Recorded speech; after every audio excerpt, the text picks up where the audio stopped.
Boa noite, teste de som, vocês estão me ouvindo? Dia 26 de outubro de 2020, 18 horas e 6 minutos. Alô, alô, todo mundo me escuta?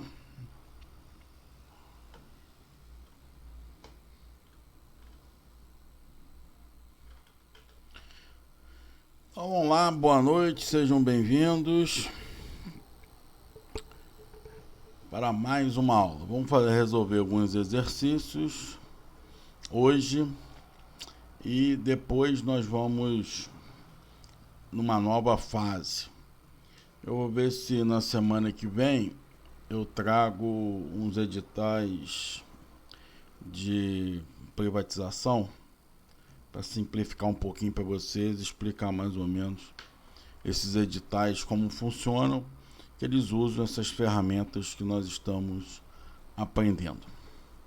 Então vamos lá, vamos resolver alguns exercícios aí, novas aplicações aí, principalmente de preço, porque é uma aplicação muito importante. Então vamos lá, número 51. Aumentar aqui para vocês enxergarem melhor.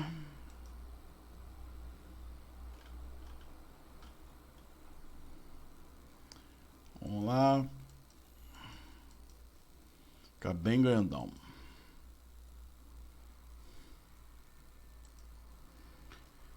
Então, vamos lá. Número 51. Sharon Evans, que se formou na universidade local há 3 anos com o diploma de marketing, é administradora da loja Ann Naylor, que fica no shopping Southwest.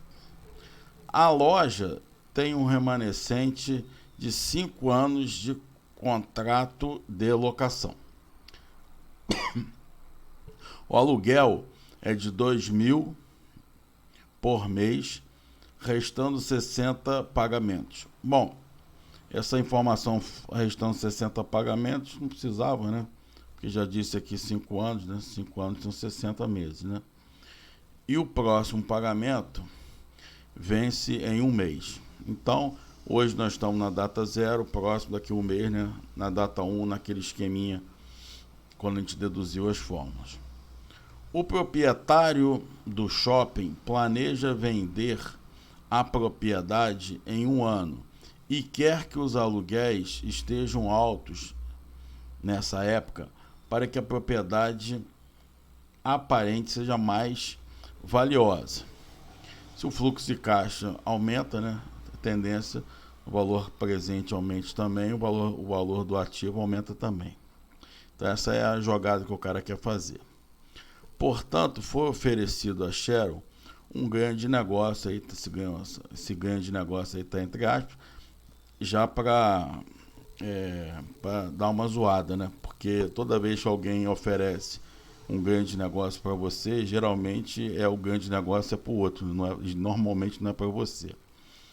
Mas ele já começa a questionar aí a proposta. Palavras do proprietário em um novo contrato de locação de 5 anos. O novo contrato de locação não requer pagamento por 9 meses e então passa a exigir pagamentos de R$2.600 por mês pelos próximos 51 meses. O contrato de locação não pode ser quebrado e o custo de capital da Enalio Corporation é de 1% ao mês. Sharon deve tomar uma decisão. Uma boa decisão poderia ajudá-la a subir em sua carreira administrativa. Porém, uma má decisão deve ferir sua perspectiva de promoção. Bom, então vamos lá. Aí ele pergunta lá, letra A, Sharon deveria aceitar o novo contrato de locação? Vamos ver. Primeiro tem que fazer a conta, né? Letra B, suponha que Sharon decida negociar com o proprietário do shopping o pagamento do novo contrato de locação. Qual é o novo pagamento de aluguel que tornaria sharing diferente entre o novo contrato e o contrato antigo. Então, primeiro a gente vai fazer o quê? Como é que a gente vai avaliar financeiramente, dentro das ferramentas que nós temos, qual contrato é melhor ou pior? Qual produzir o melhor resultado financeiro? Então, a gente vai fazer o quê? A gente vai calcular o valor presente dos dois contratos. O que tiver o menor valor presente vai ser o melhor contrato. Então, primeiro, o contrato atual. Então, está aqui a letra A, contrato atual. Tem o quê? 60 meses, tem aluguel de 2.000 por mês, tem um custo capital de 1% ao mês. Já está tudo por mês, né? Se tivesse alguns dados por mês, outros por ano, você teria que fazer um ajuste aí para ficar tudo na mesma unidade de tempo. Ele já deu tudo aqui na mesma unidade de tempo, então facilita bastante. Então tem lá o valor presente, seria o quê? O 2.000, que é o aluguel, né? Por mês. 1% aí, que é a taxa, o custo capital, e durante 60 meses aí remanescente. Então a gente usa a nossa formulinha, né? Aquela que a gente deduziu lá, prazo determinado, 60 meses trazendo a valor presente. Então você tem 2.000 que multiplicou mais o custo de capital, que é esse 1%, elevado a esse 60 aqui, menos 1 dividido por 1 mais o custo de capital, elevado ao período, né, os 60 vezes a taxa, né, a taxa aí que é o custo de capital de 1%. Então, fazendo essa continha, essa continha sai direto no HP, usando aquelas teclas branquinhas, e aí você chega ao valor de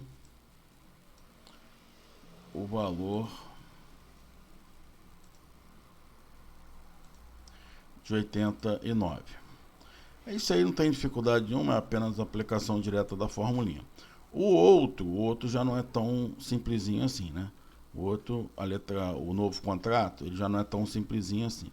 Então vamos raciocinar lá o novo contrato. Ele tem uma carência de 9 meses. A partir do 10º mês em diante, você vai pagar a quantia, o pagamento aí de 2.600 durante 51 vezes. Então, a gente tem que pensar o seguinte, a gente vai ter que desmembrar isso aí em duas partes. Eu vou desenhar aí um fluxo de caixa para vocês entenderem aí o que eu estou querendo dizer, porque esse raciocínio é muito parecido com de um outro aí que a gente fez, que eu não lembro qual foi, mas tinha um negócio desse, que você trazia valor presente, um fluxo em determinado momento, mas era infinito, né? Esse aqui é finito. Então, esse aqui é um pouco diferente daquele outro. Então, o que eu estou querendo dizer é isso aqui, ó. Você tem um fluxo. Aqui é o 0. Aí você tem 1, 2, que vai até o 9. Reticência, né? Que vai até o 9.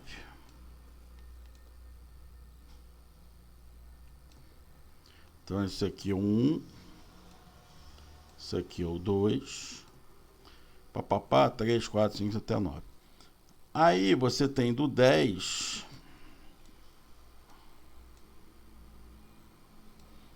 E você vai até onde?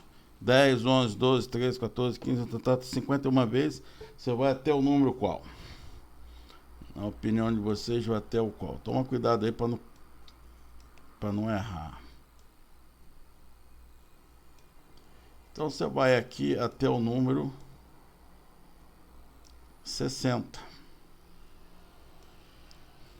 De 10 até 60, você tem 51 parcelas aí. Inclusive o 10 aqui. Então, quando a gente pegar esse fluxo aqui de 2.600 e usar aquela fórmula que nós temos, você vai trazer o quê? Você vai trazer todo esse fluxo para cá, ó. Vai trazer esse fluxo para cá. Então, para compreender melhor, como se fosse dois fluxos, ó. Fosse um outro aqui, ó. Vamos supor que isso aqui, ó, começasse aqui no 0, ó. Aí, correspondente o 9 aqui. Aqui seria o que? O número 1 iria até o último aqui, ó.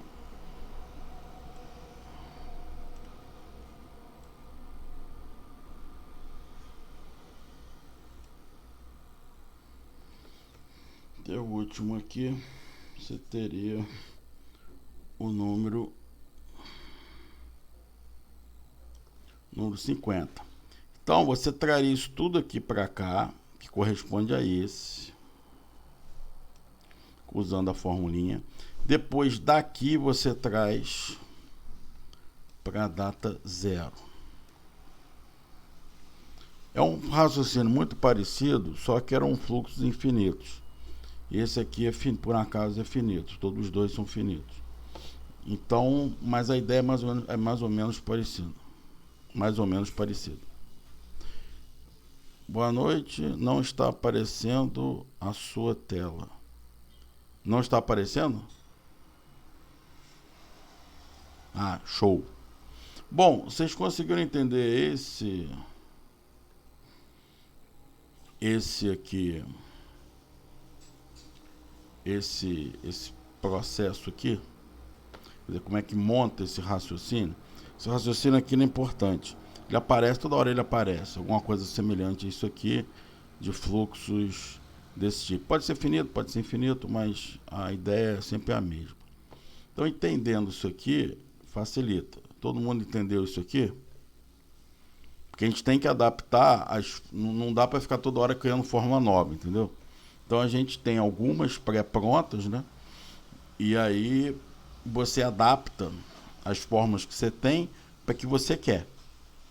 E aí fica mais simples. Tem umas básicas, né? São aquelas que eu mostrei, e depois a gente vai adaptando caso a caso. Então vamos voltar lá para o exercício que a gente vai entender agora o que a gente vai fazer. Então a gente pegou esse fluxo aqui, ó, 2.600, usou aqui 1 mais o custo capital mesmo, né, 1%, elevado a 50 menos 1, dividido por 1 mais o custo capital elevado a 50 vezes o custo capital. Aí isso aqui foi para data 9. Aí eu dividi por 1 mais o custo capital elevado a 9. Aí a gente leva tudo para a data 0.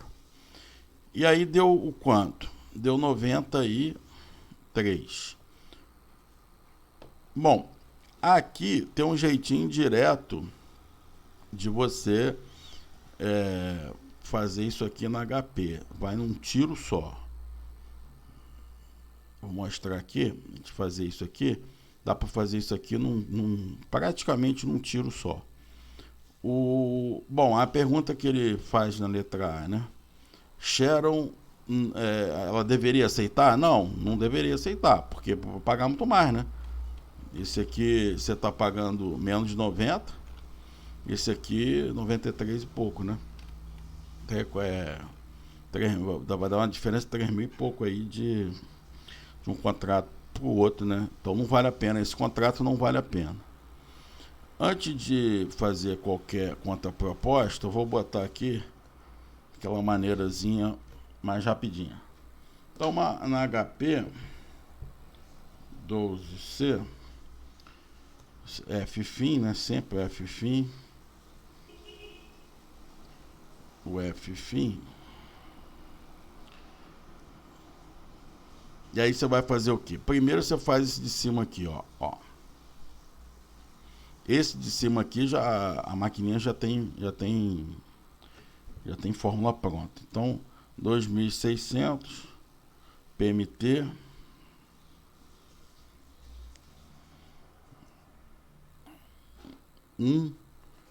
vai no I e 50 vai no N. 50 vai no N. Aí você aperta o quê? Você aperta o PV. Apertou o PV, o que vai acontecer? Ele vem negativo, você aperta o quê? aperta CHS. Aí você pode pegar esse valor e estocar em algum daqueles números lá e calcular o número de baixo, ou você pode ir seguir direto aqui. Aí você pega e coloca o denominador agora 1,01, Enter e pá. Enter 9 y elevado a x. Y elevado a x, aí você calculou esse número aqui de baixo, e aí você vai e faz o que? Bota dividido, né? Que é o que você quer ali, dividido. E aí o resultado sai todo de uma vez só. Você pode fazer dessa maneira aqui, ou você pode pegar esse resultado de cima, guardar em algum lugar, calcular o de baixo, guardar em outro lugar e depois dividir um pelo outro. É um pouco mais trabalhoso, mas é a mesma coisa. Então, as duas metodologias estão igualmente corretas. Essa aqui você aperta um pouco menos de botão. Normalmente essas metodologias diretas assim causam uma certa insegurança, porque a pessoa fica sempre bolada, achando que não sabe direito que sua calculadora fez exatamente aquilo que você queria. Mas depois de você treinar, você passa a ter segurança. Bom, a letra B de bola, ele diz o quê? Vamos renegociar esse negócio. A gente chegou à conclusão aqui que esse 93, esse contrato aqui de 2.600 que o cara está propondo com 9 meses de carência só é bom para ele, não é bom para você. Quer dizer, no caso, a Sharon. Então, ela vai fazer uma conta proposta de maneira que produz o mesmo efeito financeiro desse aqui, ó. Que não nem melhore nem piore. Fique exatamente igual a isso aqui, foi o que o exercício pediu. Então, o que a gente vai fazer? A gente vai pegar esse valor presente, esse aqui, ó, e vai calcular o valor do aluguel nas mesmas circunstâncias, né? Quer dizer, com aquela mesma carência, com a mesma estrutura, né? Com a mesma estrutura que o dono do shopping propôs. Porém, esse valor de 2.600 a gente viu que é um valor excessivo, né? Então a gente vai calcular aqui um valor mais suave aqui, que seja compatível com esse valor presente, que é igualzinho ao contrato atual. Então você bota esse valor presente, aqui é o aluguel que você quer calcular, faz essa conta que você chega nesse valor. Bom, como é que você faz isso aqui? Bom, na HP, o negócio é o seguinte: se isso aqui, ó, essa parte de cima aqui, essa e essa aqui, na realidade é o valor presente de R$1, de um pagamento de R$1. Por quê? Porque se você multiplicar, se você colocar no lugar desse aluguel aqui R$1, vezes isso aqui, dá isso aqui mesmo. Então é um fluxo de R$1, que você pega esse fluxo de R$1, depois divide por esse valor aqui, e depois o que der aqui você divide por esse 89.910. Também dá para ir quase que num tiro só, igualzinho que a gente fez lá em cima. A gente vai aqui dividiu, depois divide de novo, passa por o lado de cá, dividindo por esse, e depois aquela teclinha de inverte, né? Aquela 1/x, que eu uso bastante aquela tecla, porque ela é muito útil. Muito útil para você fazer mais rápido as contas, né? E aí você achou um valor de 2.508,75, que dá uma diferençazinha aí para esses 2.600. Então a conta proposta da Sharon vai ser o seguinte: ó, parceiro, esse 2.600 não rola não, tá muito alto. Mas se você quiser manter essa estrutura aí da carência desse período aí, a gente poderia fazer com 2.508,75. Vai ficar bom para você, vai ficar bom para mim, fica bom para todo mundo, porque não altera o contrato atual, o efeito financeiro do contrato atual. Quer dizer, os contratos são diferentes. Esse contrato aqui, por contrato atual, eles são diferentes. Porém, o efeito financeiro é o mesmo. Não faz nenhuma diferença financeira. Eles são equivalentes, né? Duas coisas equivalentes, elas não são iguais, mas produzem o mesmo efeito. E aí poderia ser negociado aqui em torno desse valor aqui. Então isso aqui é a proposta da Sharon para o dono do shopping, segundo os parâmetros aí do exercício. Agora vamos fazer alguns exercícios de preço, usando essa metodologia aí que a gente aprendeu aqui para preço, porque, por exemplo, numa concessão, você tem toda essa metodologia para quê? Para chegar na tarifa. Isso aí que é a tarifa. Então, toda a parafernália do contrato tem o objetivo de você chegar na tarifa, em condições também de investimento e do ativo, né? Pode ser uma ponte, pode ser uma estrada, pode ser um porto, pode ser um aeroporto, pode ser N ativos aí, pode ser um parque, por exemplo, pode ser qualquer coisa, pode ser qualquer ativo aí. Então, vamos entender aí o que está em relação ao outro. Alguém quer perguntar alguma coisa em relação ao outro? Sua tela está no fluxo de caixa. Vocês não falaram nada, eu esqueci. Vocês não falaram nada, eu esqueci de compartilhar aqui. Esqueci de compartilhar o exercício. Fiz o exercício inteiro, vocês nem viram. Bom, adianta perguntar se vocês entenderam, porque vocês não viram, né? Então vamos lá, vamos repetir, já que eu não consegui mostrar, eu esqueci de compartilhar aqui. Quando for assim, avisa para a gente não gastar um tempão, ter que voltar tudo de novo. Então, o exercício aqui, bom, o que eu li vocês ouviram, né? Na gravação que eu for colocar no YouTube, vocês vão ver, né? Porque na gravação pegou. O que não pegou foi esse compartilhamento que eu esqueci. Vamos lá, então na letra A, pede para calcular o contrato atual, que é esse aqui, né? Foi aquele que eu falei, 60 meses, aluguel de 2.000, custo capital de 1.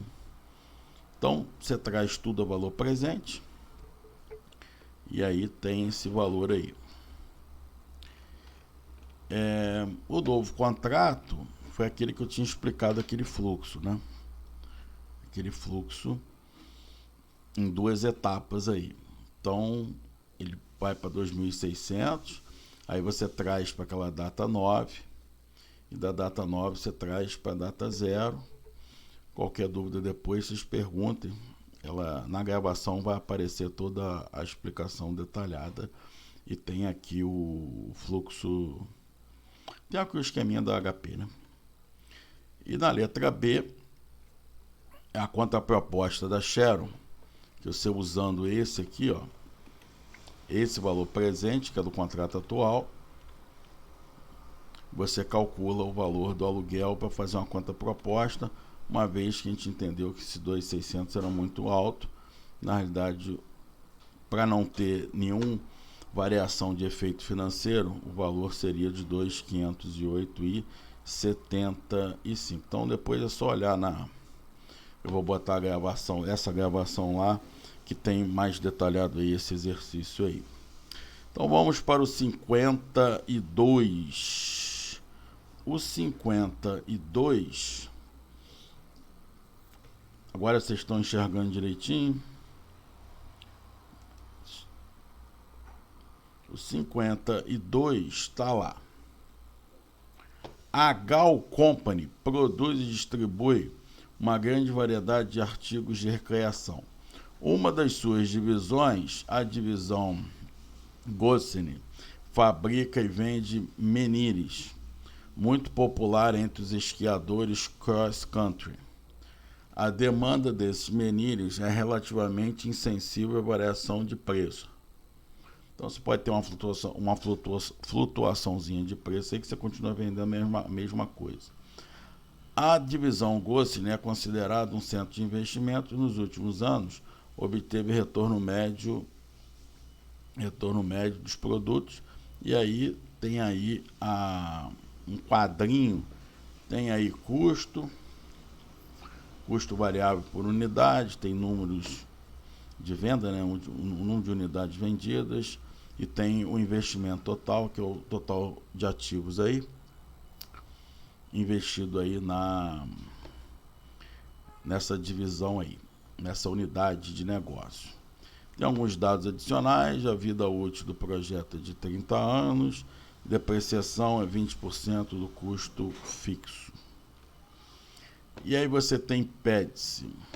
Qual é o preço? Unitário, não precisa dizer que é unitário, preço sempre é unitário. Qual é o preço unitário mínimo de venda que a divisão Gosselin deve cobrar para que a sua gerente, Mary Oblix, obtenha pontuação de desempenho favorável? A administração considera favorável um retorno sobre investimento de 20%. E na letra B, ele diz lá: suponha que a Gal Company avalie o desempenho do gerente dos seus centros de investimento com base no valor presente líquido ao invés do ROI. O custo do capital líquido de imposto da companhia, seja de 15%. A alíquota do imposto de renda de 35%. Qual o preço unitário mínimo de venda que a divisão Gosselin deve cobrar para que Mary Oblix receba uma pontuação de desempenho favorável? Então, você tem duas metodologias aí de precificação, uma baseada em taxa de retorno sobre o investimento e a outra baseada em fluxo de caixa, e existem outras também. Poderia usar fluxo de EVA, por exemplo, que infelizmente o EVA está fora desse programa, dessa disciplina. Poderia ser FVA, tem uma série de outras metodologias aí que você poderia precificar. Aí a pergunta é o seguinte: mas a empresa não é de mercado? E se estiver num ambiente de competição, não é o mercado que vai dar o preço? É o mercado que vai dar o preço, mas você tem que ver se vale a pena também para você produzir aquilo, né? Então você calcula o preço, olha o preço de mercado. Se eles estiverem compatíveis, legal. Se não tiver, vai ter que mexer alguma coisa. Ou você reduz o custo de capital, ou você melhora a eficiência produtiva, você tem que dar algum jeito. Então, a metodologia é igualmente válida. E aí, a letra A, você tem lá. Então, a taxa de retorno, né, é o lucro dividido pelo investimento. Então, o lucro vai ser de quanto? De um investimento de 1.600 vezes a taxa de 20%, que é o mínimo que a empresa aceita, né? Então, é o mínimo aí que ele está pedindo, que dá, essa continha aí dá 320 mil. Agora, o que você vai fazer? Quem é o lucro? O lucro vai ser o preço menos esse custo variável unitário, que multiplica a quantidade que foi vendida, menos o custo fixo. Isso tem que dar quanto? Tem que dar esse 320 aqui. Então, resolvendo essa continha aqui, você chega à conclusão que o preço aí do produto aí é de 432. Quer dizer, o preço mínimo, né? O preço mínimo aí aceitamos. Se puder empurrar um pouco mais, você aumenta um pouquinho essa taxa de retorno aí, seria melhor ainda. Ou você pode também melhorar as unidades vendidas aqui, que aumenta também a taxa. Pode ter uma eficiência de custo, reduzindo esse custo, se for o caso. Então tem uma série de outros fatores. E pode também dar azar e acontecer o contrário também. Então aqui é a letra A. Aí na letra B, Letra B é mais sofisticado um pouquinho, o modelo é um pouquinho mais sofisticado. Então ele disse também que a gente agora vai usar o valor presente líquido. Qual o valor presente líquido que é o bom? É o zero, que é o mínimo. Então, você vai mirar o valor presente líquido zero, aonde que o investimento vai ser igual ao valor presente fluxo de caixa. Agora a gente não está usando lucro, a gente está usando fluxo de caixa. Então, a gente vai descontar aí a depreciação que estava embutida. Ele disse aí que 20% do custo fixo era depreciação. Então a gente vai tirar essa depreciação aí para transformar esse lucro aí em fluxo de caixa. E está considerando também, né? Fica implícito no exercício que as transações são todas à vista, né? Senão ele teria que dar mais informações para converter esse lucro em fluxo de caixa operacional. Então, você tem lá 1 milhão, que é o custo fixo, tirando 20%, 1 menos 20%, 0, aqui, faltou uma vírgula, que dá 800 mil. Levando em consideração que o valor presente líquido é igual a zero, você tem que o investimento vai ser igual a esse fluxo de caixa trazido a valor presente. Então, 1.600.000 igual essa expressão trazidos a valor presente, que você, aqui é o custo capital, 15, a vida útil aí do projeto, né, 30 anos, e você traz esse negócio, valor presente. Então, fazendo essa continha aqui, como é que você acha essa continha aqui na calculadora? É igual os anteriores, né? Isso aqui é R$1, né? É o fluxo de R$1 trazido a valor presente, uma taxa de 15 e um N de 30.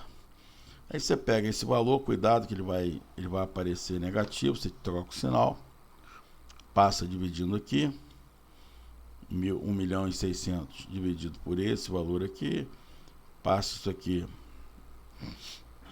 somando, depois divide por 10, depois soma os 300 e chega aqui o valor de 404,37. Então a gente chegou a dois valores diferentes por duas metodologias diferentes. Você pode criar uma equivalência entre as duas metodologias? Pode. Não tem problema nenhum não. Você pode determinar a taxa de retorno aqui operacional baseada numa ferramenta dessa aqui ou em qualquer outra ferramenta e aí atrelar uma na outra, porque taxa de retorno é muito mais fácil para os gerentes entenderem. Já que você está avaliando aqui pessoas, essas ferramentas também servem como instrumento de gestão para avaliar as pessoas e elas terem sucesso ou não, dependendo. Você tem que, às vezes, simplificar a coisa. Está um fluxo. Já aparece. Sua tela está no fluxo. Entendi. Bom, então, eu estava falando o seguinte: às vezes você tem que simplificar, porque muitos dos gerentes eles não conhecem ferramentas financeiras sofisticadas. E não obrigatoriamente eles teriam que conhecê-las. E às vezes no dia a dia, o que acontece? O cara fica com dificuldade de entender como ele está sendo avaliado. Então, qualquer ferramenta de avaliação de pessoas tem que ter uma explicação simples para que as pessoas entendam como que elas estão sendo avaliadas, para elas responderem positivamente. Se você chama a empresa, né, vários níveis de gerência e não gerência também, fala assim, a partir de hoje, se vocês baterem uma determinada meta aqui, vocês vão ganhar um extra no salário, coisa do gênero, que é uma das formas de motivação. Aí você chega para o cara, mostra umas fórmulas gigantes, toda complicada, os caras vão olhar aquilo e falar, tá interessante, mas como é que eu Como é que eu vou ficar bonito aí no retrato, aí nesse negócio aí que eu não sei nem como é. Aí complica. Então, uma maneira de descomplicar é você, por exemplo, o ROI é uma medida simples, que é mais fácil entender. Mas como é que vai ser determinado aquele ROI? Ele pode ser determinado através de uma ferramenta bem mais sofiscada, que eles não precisam entender. Mas ele tem que entender o que vai avaliar. Então, o ROI vai ser de 25%. Por quê? Porque a empresa quer, pronto. Porque aí você persegue aquele valor. E por trás daquilo você tem uma coisa mais sofisticada. Teve uma vez que no setor elétrico brasileiro, a distribuição de energia, ele tem um fundo de pesquisa. Então, acho, se não me engano, não sei se é o mesmo valor ainda, era 0,5% da receita líquida, ia para um fundo, ele é administrado pela agência, né? Pela agência reguladora, e a empresa pode solicitar pesquisas, né? De qualquer área, de várias áreas, principalmente das áreas de engenharia, mas eu consegui na época cadastrar uma de finanças também, para melhorar a empresa. E aí a empresa aprova aquele projeto de pesquisa, que seria do interesse dela, depois vai para a agência reguladora aprovando também, vou dar seguimento. Aí eu protocolei na Light uma ideia de precificação. Não era usando o valor presente líquido, não, era usando o EVA. Você usava o EVA, calculando, que é uma outra ferramenta de desempenho, e aí você chegava na tarifa. E aí tinha uma série de gatilhos, né? Por exemplo, o beta, na hora de calcular o custo capital, o beta era um beta desalavancado. Por quê que eu fixei o beta desalavancado? Por um motivo muito simples. Se você tivesse numa empresa de concorrência, porque uma distribuidora de energia é um monopólio, concessão do Estado. Então não tem concorrência nenhuma. Você está naquela região, você só vai receber energia daquela empresa. Então não tem concorrência. Mas estou fazendo um paralelo com a empresa que estivesse no ambiente de concorrência. Se você tivesse no ambiente de concorrência, o que acontecer?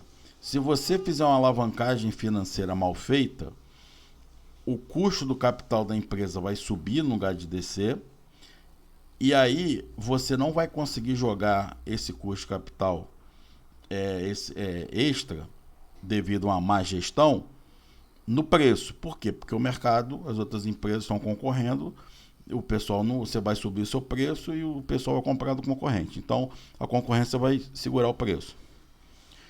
E a empresa vai perder valor. Você vai destruir valor para o acionista, vai destruir o valor da empresa, porque você fez uma operação ineficiente, uma operação ruim. Quando é o contrário, que você faz uma boa alavancagem, o custo capital da empresa desce, o que vai acontecer? O preço continua a mesma coisa. Você não vai baixar o preço. Você pode até baixar o preço se você quiser também, para ficar mais competitivo.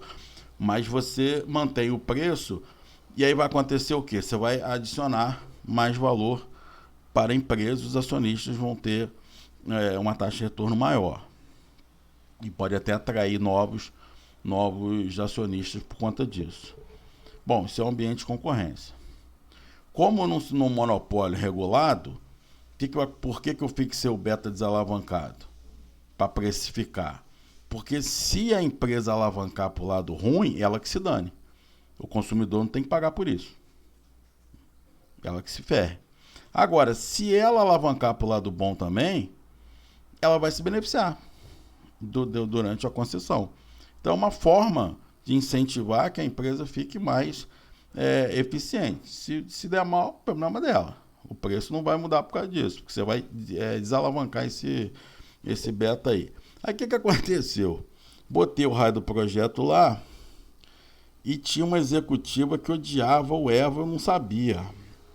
E ela e não aceitou, né? E aí o projeto foi para Cucuia, porque a primeira você tinha que ser uma cadeia de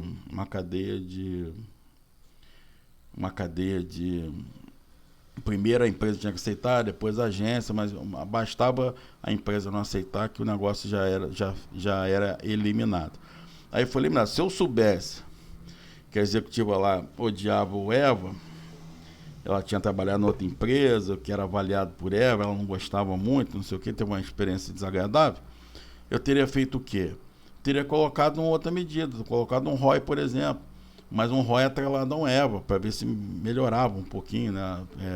Dourava um pouquinho a pílula, né? Para ter esse negócio. E o projeto foi.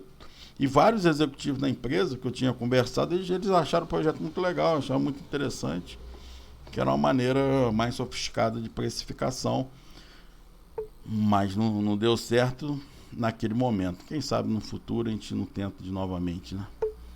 Alguma dúvida, pergunta, curiosidade?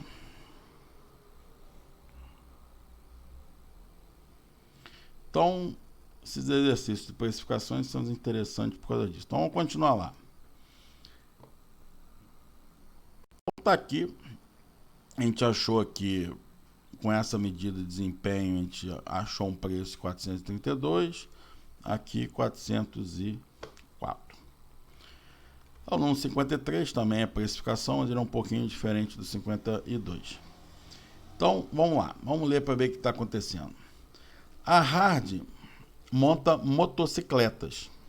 Utilizando demanda média de longo prazo, definida como de 3 a 5 anos, para estabelecer o nível estimado de produção e custo a fim de determinar o preço de venda.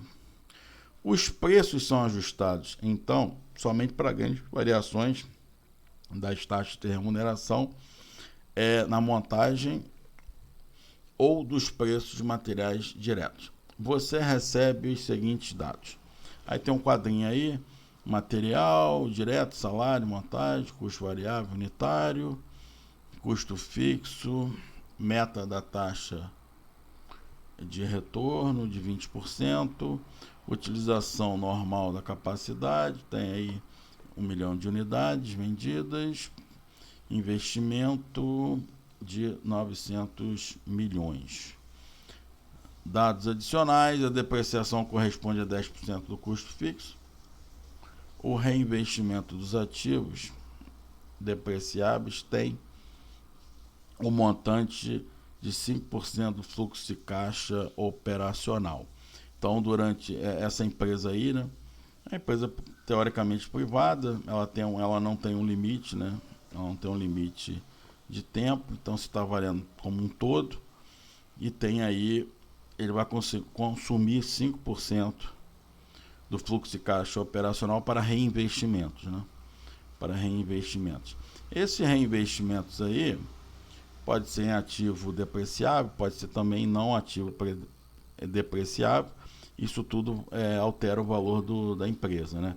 Uma empresa que está, por exemplo, numa ascensão muito forte, ela teoricamente ela vai valer menos porque vai consumir muito do fluxo de caixa operacional para reinvestimentos, já que ela está com a taxa de crescimento mais acelerada. Então, uma empresa que está no início de uma maturidade, aí é outro preço, um preço teoricamente melhor, porque ela já não tem essa necessidade toda de reinvestimento. Então depende muito do momento aí, depende muito da situação. Isso tudo, todos esses parâmetros aí, são todos parâmetros relativos ao mundo antigo, né? Mundo novo, muita coisa será alterado. Então, tá aí os dados, né? Aí pede-se, qual percentagem do lucro operacional sobre a receita necessária para se atingir uma taxa de retorno estabelecida de 20? Qual é o preço? Então, vamos lá. Letra A, qual o preço? A letra E, todos eles é o preço, né? Mas com metodologias diferentes. Então, na letra A, está lá. Você tem um retorno, que é o lucro dividido pelo investimento. Você joga para cá, né? O investimento multiplicando. Então, 20%, que multiplica aqueles 900 milhões, o lucro igual ao lucro operacional, então a gente achou aí 180 milhões. Aí ele pede lá para calcular o quê? Qual percentagem do lucro operacional sobre a receita é necessária para se atingir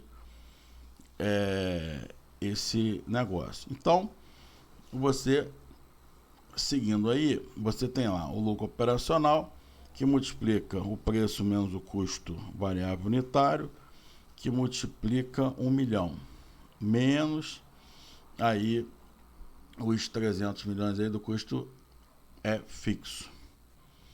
Então, você vai ter o quê? Fazendo essas continhas aí, você vai ter um preço aí de 1.800 reais. Na letra B, ele aumenta lá a venda de 1 milhão para 1,5 milhão, aumenta 50% aqui na venda, o volume de venda físico, só repetir a mesma formulinha, aumentando aí de 1 milhão para 1,5 milhão. Deu aí 46% aí, melhora significativamente. Só para dados, isso aqui é uma taxa muito alta, né? Dificilmente algum negócio vai ter uma taxa tão alta. Em tempos normais, entre 15 e 25, a maior parte dos negócios tem uma taxa desse tipo aí. Acima disso é muito difícil, a taxa fica muito alta e começa a atrair muita competição e não vale muito a pena não. Então, às vezes, aumentar a taxa de forma excessiva é uma burrice, porque mesmo que de repente você esteja num negócio que você descubra aí um produto aí diferenciado, você momentaneamente descubra alguma coisa muito legal, que vai puxar muito a taxa de retorno, não vale a pena. Por quê? Porque você puxa muito a taxa de retorno, naquele momento você pode até não ter concorrência, mas você vai fabricar concorrência em massa, sem necessidade. Então mantenha uma taxa mais humilde, que só vai trazer benefício se não atrair tanta concorrência assim desnecessária, que uma concorrência maciça pode te levar depois a perder a liderança desse mesmo mercado. Então ser olhudo nunca deu muito certo e nunca dará muito certo em gestão de negócio algum. Então, letra C, você vai usar aí o valor presente líquido para fazer a mesma conta, né? Aí você tem alguns descontos aí, ó. Você tem que tirar a depreciação do custo fixo e você tem que tirar também do fluxo de caixa operacional o reinvestimento, fluxo de caixa de reinvestimento. Então foi isso que a gente fez aqui, ó. Fluxo de caixa, o custo fixo, você que era de 300, né? Ele falou que tira 10%, um menos 10%, 270. E aqui, você do fluxo de caixa operacional, você tira 5%, um menos 0,05, que é o 5%. E você tem aí o fluxo de caixa livre, né? Aí você joga na formuleta, né? O investimento, fluxo de caixa. Aí, qual fluxo você vai usar aqui? Aqui você usa o infinito, né? Porque não disse nenhuma forma de prazo, né? Então você usa o fluxo infinito. Fluxo infinito, basta dividir o fluxo de caixa livre aí pelo custo de capital, que ele informou que é 18%. Aí é só fazer essa continha aqui. Aqui você pegou do fluxo de caixa, você tirou aqui o 5%. Então é só fazer essa continha aqui, a continha é relativamente simples, né? E aí você chega aqui no 1.760. Aí você pode perguntar, mas o preço deu mais baixo nesses dois exercícios aí, quando usou o valor presente? Isso é só coincidência. Isso aí não tem nenhuma. Você vai usar o ROI, vai dar um preço maior, vai usar o fluxo, o valor presente. Não tem relação não. Isso é coisa de exercício teórico que não tem relação aí com o mundo, né, com o mundo real não. É só uma coincidência mesmo, não tem nenhum tipo de de correlação não. Bom, professor, você já passou algum arquivo sobre parte de... Você já passou algum arquivo sobre essa parte de preço? Eu não entendi a pergunta. Assim, você passou algum arquivo. O que seria isso?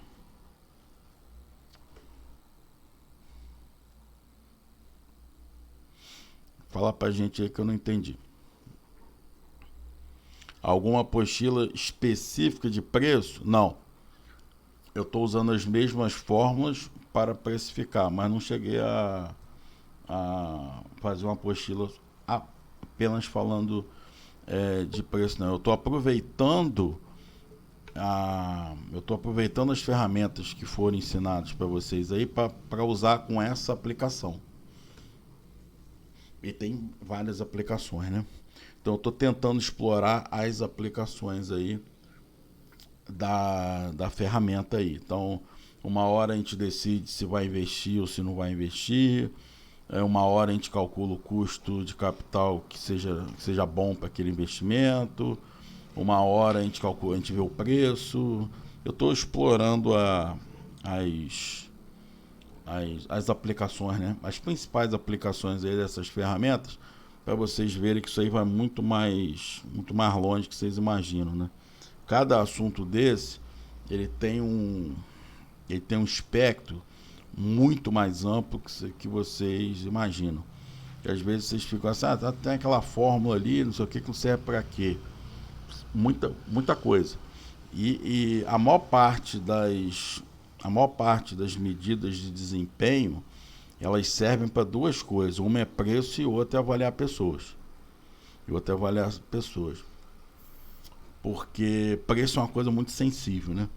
E preço é uma coisa muito difícil. Não é uma coisa simples, não. Porque você sempre tem aquele medo, né? Se você aumentar o preço e tiver uma revoada de cliente. Preço, eu sempre, pela minha experiência profissional, pessoal, sempre digo para vocês, tenham sempre muito, mas é muito, não é pouco não, muito cuidado com o preço. Vá sempre muito devagar, sempre explicando muito bem para o cliente, porque isso passa por um processo também de convencimento. Se o cliente achar que você aumentou o preço e é justificável, ele paga tranquilo. Agora, se ele achar que você está sacaneando ele, cara, mesmo que você não esteja, isso cria um problemão. Aí isso vai para outro campo, né? Pro campo das narrativas. E toda empresa tem que ter uma parte comercial forte para não ser pega de forma desprevenida, né? Porque a concorrência não vai te dar sossego, né? Nem sossego, nem vai ser boazinha com você, não. Bom, por exemplo, eu estava até uns meses atrás, eu acho que foi 18 ou 19, uma empresa fez uma campanha publicitária e a sociedade não gostou muito por um motivo qualquer. E aí a empresa concorrente aproveitou na hora e fez uma outra campanha falando assim: vem comprar o meu produto que nós respeitamos você. Cara, isso aí isso é batata, né? Isso aí acontece, não tem como escapar não. Você tem que ficar muito esperto o tempo inteiro. Então, preço tem que ser sempre com muito cuidado. Então, regras básicas. Toda vez que for mexer em preço, empresa que mexe no preço toda hora, eu não tenho muita simpatia. Porque ela está procurando problema. Eu não estou falando de alguns descontos específicos, não é isso. É que toda hora fica mudando o preço. Sobe o preço, desce o preço, sobe, não sei o quê. Isso cria uma confusão na cabeça do cliente. Outra coisa, que eu já falei agora há pouco, vou só reiterar. Você pega você descobre uma coisa qualquer, um produto, sei lá.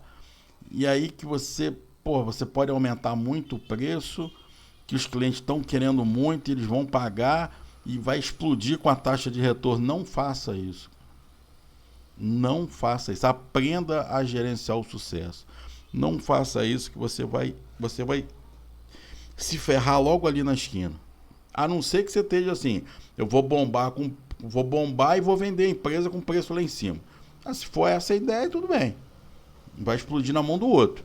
Agora, se a ideia é você ficar com a empresa, não faça isso, porque isso é praticamente um suicídio. Dá um exemplo. Não foi exatamente com preço, mas é pertinente. A Ambev tem uns bons anos aí. A Ambev começou a distribuir aqueles freezer amarelinho para tudo quanto é botequim. Aí distribuía aquilo, mas você só podia usar com produtos Ambev. Foi uma tentativa de monopolizar o mercado. Aí ela começou a distribuir aquele negócio, o cara, entre aspas, de graça, né? O cara, tá bom, então. E tudo quanto é boutique tinha aquele freezer amarelo. E a maior parte das vendas de cerveja no Brasil é em boteco. Então, a venda aqui é bem pulverizada no Brasil. Aí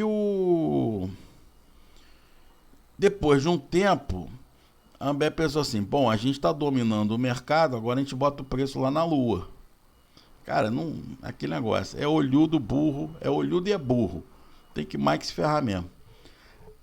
Subiram com preço. Cara, o mercado reagiu na hora, cara. Falei, então tá bom, então eu não preciso desse freezer amarelo. Devolve essa porcaria que eu não quero mais essa porcaria, porque meus clientes não vão pagar. E aí o que aconteceu? Quando a Ambev puxou muito o preço, a taxa de retorno puxou também. E aí novas empresas entraram.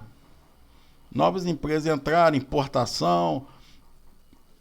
E aí ela conseguiu duas coisas. Conseguiu uma concorrência que não tinha. Conseguiu uma animosidade também do mercado que não tinha. Aí ela percebeu a besteira que fez e tentou achatar o preço para eliminar. Aí não deu certo. Aí o CAD foi lá e falou, não, vocês fizeram palhaçada, agora vocês vão ficar com preço aí. Eles amargaram um prejuízo por causa disso. Um belo prejuízo por causa disso. Por cometer um erro muito simples. Se você tem um monopólio de mercado, não é legal, por vias legais, mas se você tem um monopólio ou um oligopólio de mercado, não puxa muito a taxa de retorno, porque você só vai arrumar problema e vai implodir com tudo. Então isso é uma regra básica aí que não pode ser perdida. Deixou de ser palhaço, para deixar de ser palhaço. Um erro primário por quê? Sei, gerência muito pessimamente qualificada. Para cometer um erro tão primário assim, uma gerência olhuda e muito mal qualificada, na minha opinião. Pergunta, curiosidade?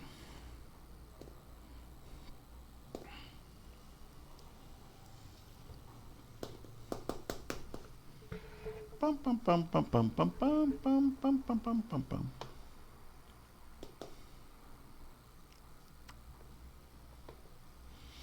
Bom, quarta-feira é feriado. Na semana que vem nós retornaremos. Ver se na semana que vem eu trago um edital de privatização, de concessão de algum ativo público aí, para tentar reduzir para vocês alguns pontos, para que essa metodologia também é utilizada para isso, para cálculo de tarifa, né? Então, trazer aí, pegar aí um outro edital, ou mais de um, tentar dar uma simplificada boa, para tentar explicar para vocês como é que esses processos funcionam, e aí a gente foi fazer algumas ponderações aí em cima do edital. Pega pode ser porto, pode ser aeroporto, eu vou entrar lá no Ministério da Infraestrutura, lá, pegar um edital lá, para dar uma simplificada e para vocês entenderem como é que funciona esse processo. Muito obrigado pela audiência, até a semana que vem.